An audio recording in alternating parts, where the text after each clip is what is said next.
Hey there, welcome to Pepper Geek. In today's video, I'll discuss some of the mistakes we made last year growing peppers.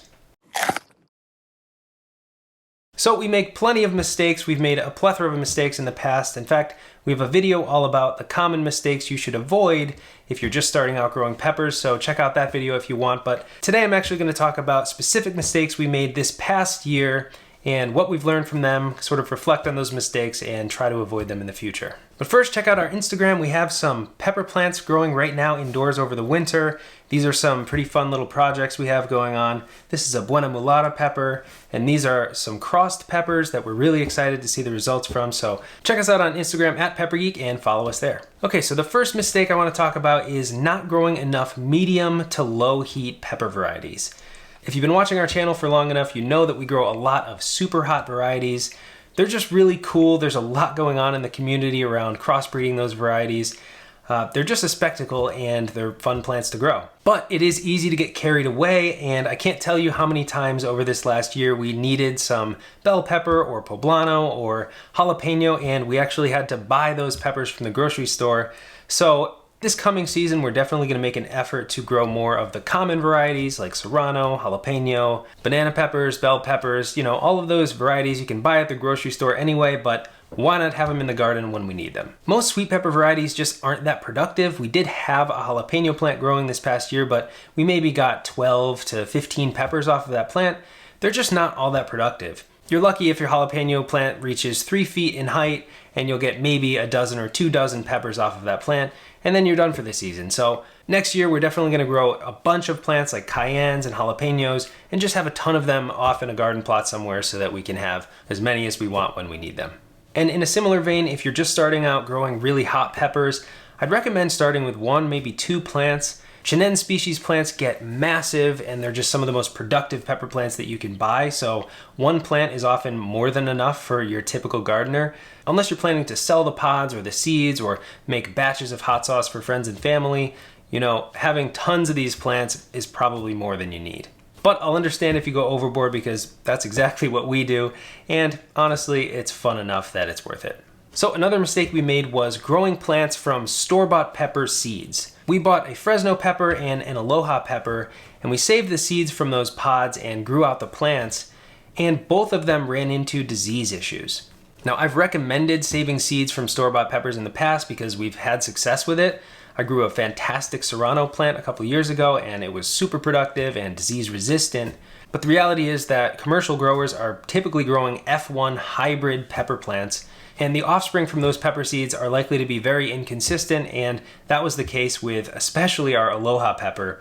The plant ended up getting heavily diseased, and it was surrounded by all of our other pepper plants that were perfectly fine. So it just goes to show the power of seed selection and making sure that you're buying a quality seed rather than just taking a seed from the supermarket and hoping for the best.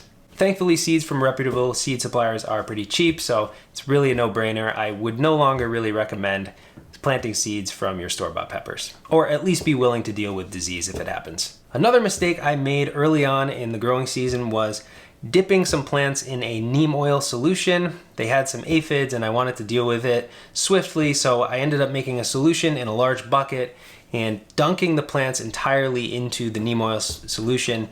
And I think I was just a little bit heavy-handed with the neem oil. I didn't really measure it out, and the oil was sort of on the surface of the water and it stuck to the leaves. And over the course of the next 2 weeks, those leaves started to die off and fall off the plant.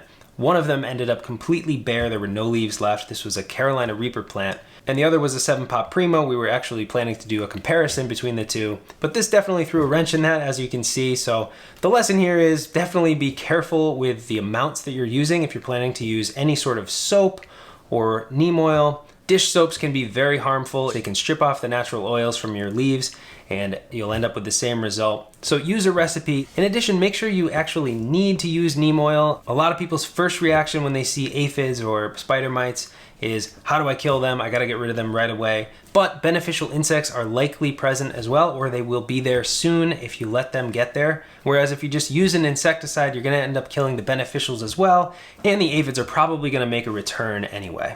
It's worth noting that both these plants did survive and they grew back their foliage and they did end up producing some peppers, but it was a pretty significant setback and a lot of the peppers were not ripened by the end of the season. So Definitely one of the more drastic mistakes. As you saw, those plants did not look good and I was not hopeful for them, but they did pull through in the end.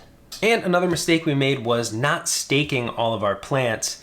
It's a really good idea to get ahead of it and put the stakes in the ground right when you transplant your peppers when they're still small. You never really know which ones are going to need it more than others. For example, our purple Reaper pepper was just this massive sprawling thing that ended up needing a stake later in the season.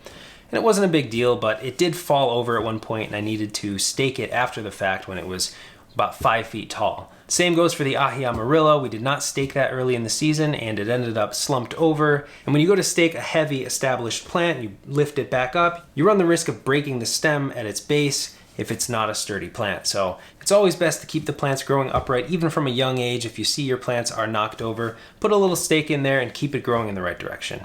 We wanted to make this video because gardening is all about making mistakes and learning from them and improving as you go forward. And one of the most helpful things I think we can do is share our mistakes with you, show you our blunders and what happened and how you can avoid it yourself. And like I said, we've made a lot of other mistakes in the past. If you want to learn from our previous mistakes, watch our video on the mistakes to avoid when you're starting out growing peppers. I'll leave it linked in the description or up over here. So what mistakes have you made? Share them in the comments below. I really want to see them. Share what you've done, what happened, how'd you do it, and how'd you avoid doing it in the future.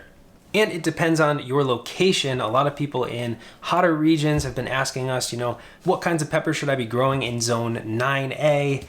I don't really have a great answer for that because I don't live in 9A, but I do my best. So share in the comments your mistakes, your growing location, and you might end up helping someone else in your area. So that's all for this video. Thanks so much for watching Pepper Geek, and I'll see you next time.